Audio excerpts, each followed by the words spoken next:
Kilalanin natin ang business owners na nagsimula noong 2017 at year 2021 na matagpuan nila ang perfect business para sa kanila. Alamin natin kung paano nila na-convert ang passion into profit. Kasama si Dayan Medina Ilustre dito sa Negosyo Tayo.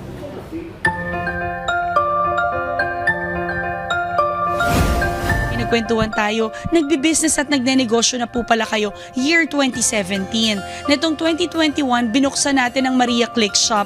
What made you decide to, mag-transition ng negosyo coming from managing bars and restaurants? Actually, talagang nag-switch ako sa negosyo na to kasi yun po yung in demand ngayon, yung online selling. Yes, so naisip niyo po mag-sell. Bags lang po ba ang sinesell natin? Hindi lang siya bags, marami mga accessories din. Ayan kasi yung pinaka-passion.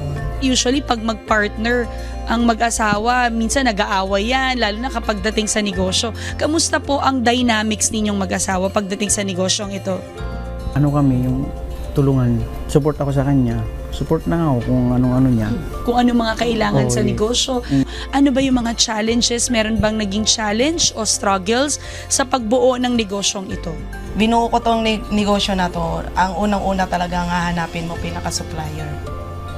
Yung pagsiselling kasi ng product, meron akong paano ko siya i-market.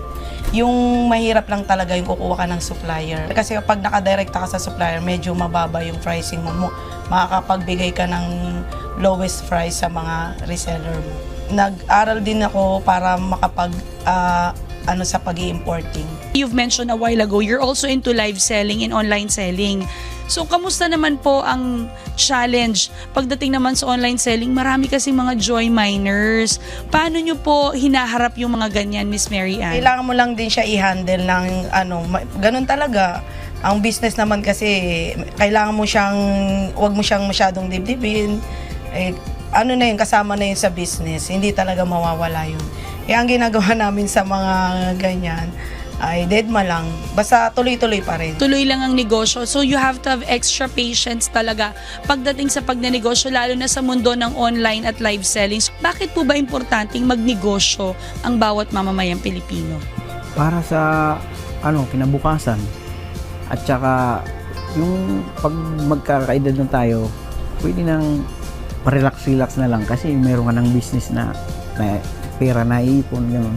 So it's just like you let your money work for you dahil ito sa mga kinita mo na rin sa pagnenegosyo. And of course, financial freedom is also important as well. Do what you love and success will follow. Tuloy-tuloy lamang ang pagbabahagi namin sa inyo ng nakaka-inspire na business stories sa susunod nating pagkikita. Kaya naman tara, negosyo tayo!